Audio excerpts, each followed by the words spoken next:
శ్రీవిద్యాం జగతాం ధాత్రీం సృష్టిస్థితిలయేశ్వరీం నమామి లలితాం నిత్యాం మహాత్రిపుర సుందరీం. అమృతత్వ స్వరూపులైన మీ అందరికీ మీ తల్లి అవ్యాజ్యమైనటువంటి మాతృప్రేమను అందిస్తూ దుర్గా అన్నటువంటి మంత్రాన్ని స్మరిస్తేనే చాలు పాతకాల కొండలు కూలిపోతాయి, నశించిపోయి అదృశ్యమైపోతాయి. సకల పంచమహాపాతకాల రాసులను గుంపులను చేసేటువంటిది దుర్గా అన్నటువంటి జగన్మాత యొక్క పవిత్ర నామము. దోషవర్జిత 5 బీజ మంత్రములు కలిగినటువంటి మంత్రరాజ్యము. దోషవర్జిత, దోషములు నశింపచేయనటువంటిది, ఏ దోషములు లేనటువంటిది కనుక మన దోషాలను నశింపచేయగలదు అని ఈ మంత్రానికి అర్థం. చీకటి ప్రపంచమంతా ఆవరించినప్పుడు సూర్య భగవానుని కాంతి ప్రాతకాలంలో ప్రారంభమై క్రమంగా భూగోళమంతా వెలుగుతో ఎలాగ నిండిపోతుందో అలాగా దేవి ప్రార్థన వలన హృదయం అంతా వెలుగుతో నిండి అన్ని రకాలైనటువంటి అంధకారాలు నశిస్తున్నాయి. సూర్యకాంతి వలన చీకటి ఎలాగ నశిస్తుందో మంచి వేసవి కాలంలో భూమి అంతా ఎండిపోయి బీటల వారి ధూళి కలిగినటువంటి ప్రదేశాల్లో గాలికి ధూళి పైకి లేస్తూ ఉంటుంది, విపరీతంగా ధూళి పైకి లేస్తూ ఉంటుంది. అలాంటి ధూళి మీద వర్షం పడినప్పుడు ఆ వర్షపు చినుకులు ఆ ధూళినంతా అణిచివేస్తాయి. అదేవిధంగా జగదంబ యొక్క పావనమైనటువంటి పాదార విందాలను దుర్గా నామస్మరణాన్ని జపించినంతనే హృదయంలో ఉన్నటువంటి జన్మజన్మల ధూళి అంతా స్ఫూర్తిగా అణిగిపోతూ ఉన్నది, నశించిపోతూ ఉన్నది. శ్రీమాత అయినటువంటి దుర్గా భవానీ దేవి యొక్క పాదార విందాల నుంచి ప్రసరించేటువంటి కాంతులు హృదయంలో ఉన్నటువంటి అంధకారాన్ని, జన్మకోట్ల ధూళి సంస్కారాలను తొలగించి జన్మను పవిత్రీకరిస్తూ ఉన్నది. అందుకే అమ్మకు దోషవర్జిత, ఏ దోషములు లేనటువంటి స్వచ్ఛమైనటువంటి తల్లి, తనను ప్రార్థించేటువంటి వారి దోషాలన్నిటినీ నశింపచేసేటువంటి జగన్మాత దుర్గా పరమేశ్వరి దేవి. రాగము ద్వేషము లేనటువంటిది దుర్గా భవానీ దేవి. తనను ప్రార్థించేటువంటి భక్తుల యొక్క రాగద్వేషాదులనేటువంటి సంఖ్యల నుంచి వారిని విడిపించినటువంటిది దుర్గా భవానీ దేవి. సర్వజ్ఞ, సర్వమును ఎరిగినటువంటిది జగన్మాత. ఎందుకంటే తనకంటే ముందు ఎవరు లేరు, తన తర్వాత కూడా ఎవరు ఉండబోరు. అందుచేతనే సర్వజ్ఞ, సర్వమును ఎరిగినటువంటి దేవి, సర్వము తానైనటువంటి దేవి, సర్వకార్యకారణాలన్నిటికీ మూల కారణమైనటువంటి దేవి కనుక ఆ జగదంబను సర్వజ్ఞ అంటూ వేదాలు కీర్తిస్తూ ఉన్నాయి. దేవి పురాణంలో ఈ సర్వజ్ఞ అనేటువంటి మంత్రాన్ని గురించి జగన్మాత సర్వమును ఎరిగినటువంటిది, భూత భవిష్యత్ వర్తమాన కాలాలన్నిటికీ సంబంధించినటువంటి దివ్య జ్ఞానం కలిగినటువంటిది, జీవరాశులందరూ తల్లి సంతానం, ప్రతి ఒక్కళ్ళను గురించి ఎరిగినటువంటిది, సర్వమును ఎరిగినటువంటిది కనుక సర్వజ్ఞురాలు అంటూ దేవి పురాణంలో జగన్మాత కీర్తించబడుతూ ఉన్నది. సాంద్ర కరుణ, అప్పుడప్పుడు ఆకాశంలో మేఘాలు దట్టంగా కప్పుకొని ఉంటాయి, వాటిని సాంద్ర మేఘాలు అంటారు. అరణ్యాలు కొండల మీద దట్టంగా ఉంటాయి, ఎందుకంటే మబ్బులు చాలా వేగంగా ఆకర్షించబడుతూ ఉంటాయి ఈ అరణ్యాల వలన. భూమి మీద ఉన్నటువంటి అడవుల మీద కొంచెం అడవి పలచగా ఉంటుంది, దట్టంగా ఉన్నటువంటి అరణ్యాన్ని సాంద్రారణ్యము అంటారు. సాంద్రారణ్యం అంటారంటే సాంద్రత ఎక్కువగా ఉన్నది నన్నని, ఎక్కువగా ఉన్నటువంటి వృక్షాలు, ఘనంగా ఉన్నటువంటి వృక్షాలు, బాగా గాఢంగా ఉన్నటువంటి వృక్షాలు, దీన్ని సాంద్రారణ్యం అంటారు. అలాగే ఈ సాంద్ర అన్నటువంటి పదాన్ని అమ్మవారి యొక్క కరుణ ముందర ఉపయోగించారు వసిన్యాది వాగ్దేవతలు. అమ్మ యొక్క కరుణ కోటాను కోట్ల సముద్రాల వంటిది. మనం చూసేటువంటి ఈ సప్త సాగరాలు అమ్మ కరుణా సముద్రాల ముందు 1-2 జల బిందువులు అని మనం ఇదివరకు చెప్పుకున్నాం. ఈ సప్తసాగరాల్లో ఉన్నటువంటి జలమంతా 1-2 జలబిందువులు మాత్రమే. అమ్మ యొక్క కరుణ అనేటువంటి సాగరాలు లెక్క పెట్టడానికి సాధ్యం కానున్నటువంటి కోటాను కోట్ల సాగరాల కరుణ కలిగినటువంటిది. ఇక్కడ సాంద్ర కరుణ అంటున్నారు. గాఢమైన కరుణ కలిగినది, దట్టమైనటువంటి కరుణ కలిగినది, చాలా సాంద్రతమైనటువంటి కరుణ కలిగినది అంటూ వర్ణిస్తున్నారు. అంటే కరుణాన్ని వర్ణించినా కూడా సంతోషపడడం లేదు. ఇంకా కరుణ కలిగినది. ఎంత కరుణ కలిగినది అంటే కోట్ల కోట్ల సముద్రాలంతటి కారుణ్యంతో విరాజిల్లేటువంటి ఆ జగన్మాత సాంద్రతరమైనటువంటి కరుణ కలిగినటువంటిది. గాఢమైనటువంటి ప్రేమను, దయను, కారుణ్యాన్ని జీవరాశుల మీద వర్షించేటువంటిది. కనుక సాంద్ర కరుణ అన్నటువంటి 5 బీజ మంత్రాలు ఈ మంత్రరాజంలో జగన్మాత యొక్క కరుణను, ఈ సృష్టి పట్ల తల్లి బాధ్యతను, తల్లి యొక్క వాత్సల్యాన్ని, అనురాగాన్ని గురించి ఇక్కడ వర్ణిస్తూ ఉన్నారు. సమానాధిక వర్జిత 8 బీజ మంత్రాలు కలిగినటువంటిది ఈ మంత్రరాజం. సమాన అధిక వర్జిత, సమానాధిక వర్జిత. తల్లి ఆదిపరాశక్తి అయినటువంటి లలితా భవానీ దేవితో సమమైనటువంటి శక్తి అంటూ సృష్టిలో ఏదీ లేదు. మార్కండేయ పురాణంలో చండీ సప్తశతిలో చూసినప్పుడు సమస్త దేవీ దేవతలందరినీ తన శరీరంలో నుంచి ఉద్భవింపచేసి తిరిగి విభూతులన్నిటినీ తన లోపలికి ఉపసంహారం చేసుకుంటుంది. అందువల్ల ఇక్కడ సమానాధిక వర్జిత అనగా ఆదిపరాశక్తితో సమానమైనటువంటి వారు ఎవరూ లేరు, అధికులు అంతకంటే లేరు. సమాన అధిక వర్జిత, సమానాధిక వర్జిత. తల్లితో సమానంగా ఉన్నటువంటి వారు లేరు, అంత కరుణ చూపించగలిగినటువంటి వారు లేరు, అంత అధికులైనటువంటి వారు అసలే లేరు. దీనికి ఒక చిన్న కథను మనం చెప్పుకుంటాం. ఒకసారి జగదంబ తన భక్తురాల్ని ఎంతో అనుగ్రహిస్తూ ఎన్నో సంపదలను ప్రసాదించింది.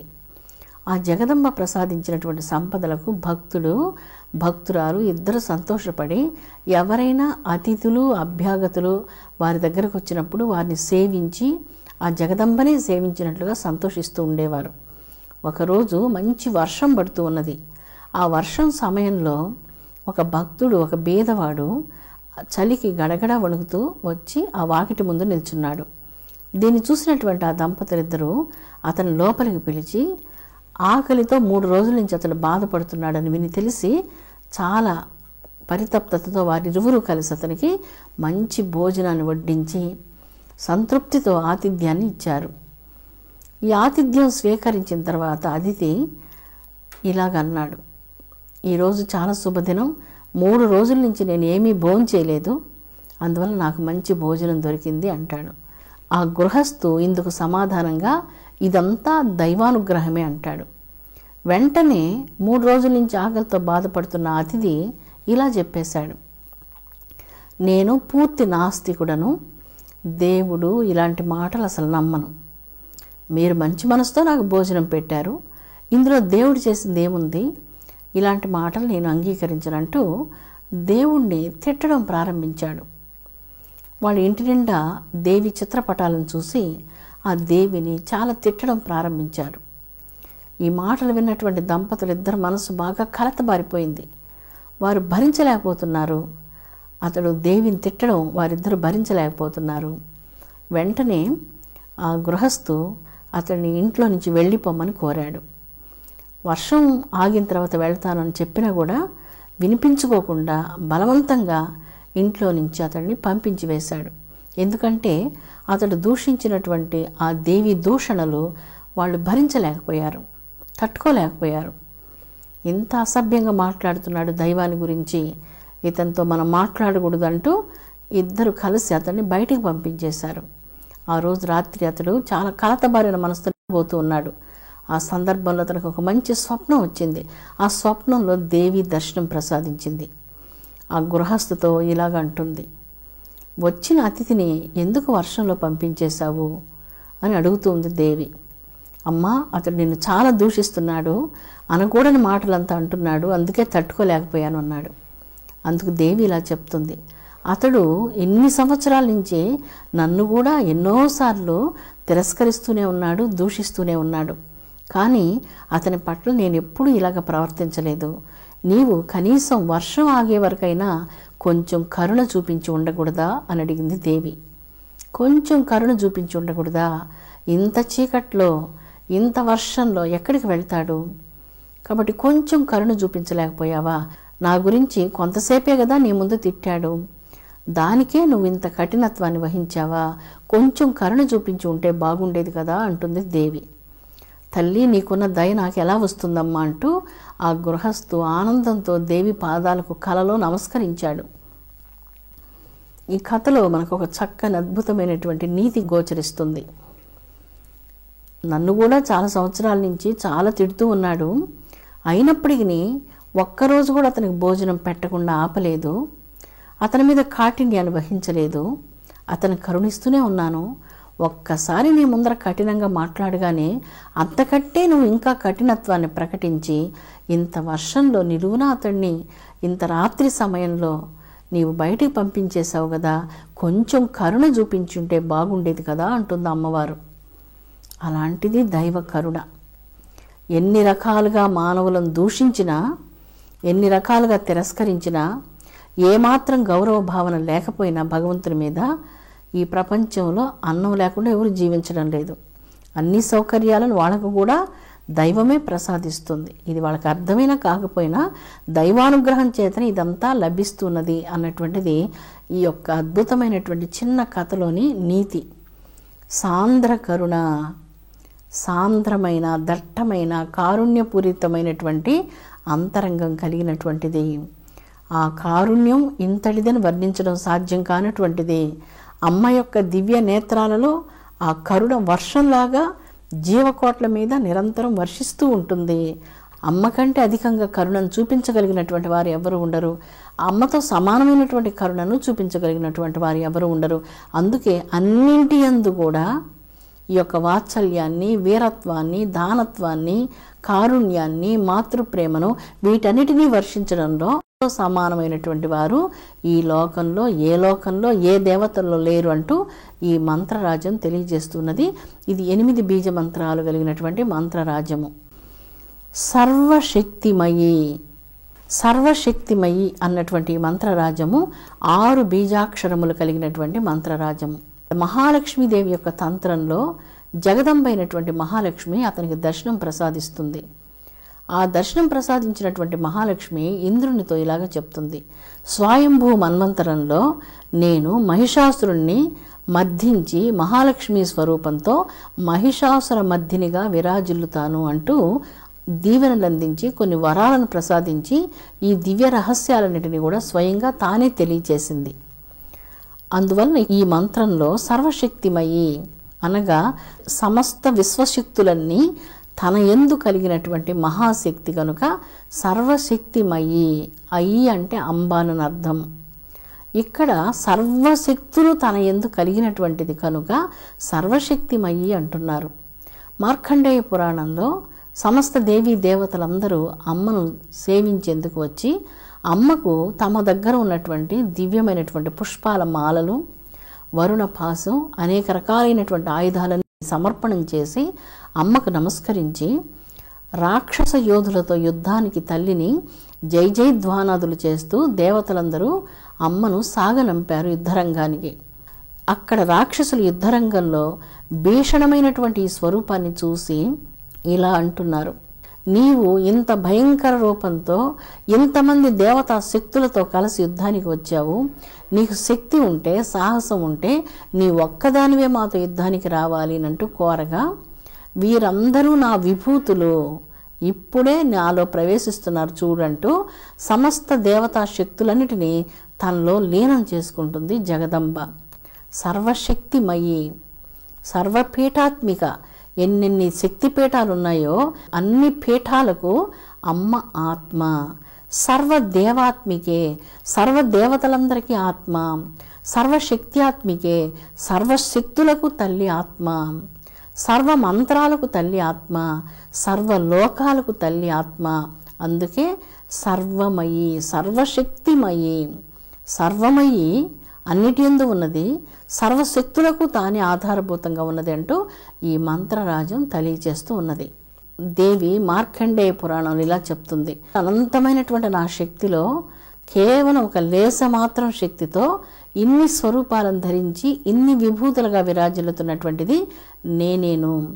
ఈ విభూతులన్నీ తిరిగి ఇప్పుడు నాలో లీనమవుతాయి చూడండి అంటూ ఆ విభూతులన్నీ వెళ్ళి అంబలో లీనమైపోతాయి.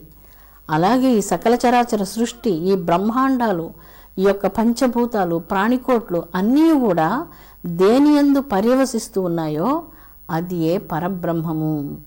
వేదాలు ఇలా చెప్తున్నాయి, సర్వము ఎక్కడికి వెళ్ళి లీనమైపోతూ ఉన్నదో ఆ మూల స్థానము అఖండమైనటువంటి పరబ్రహ్మ స్థానము.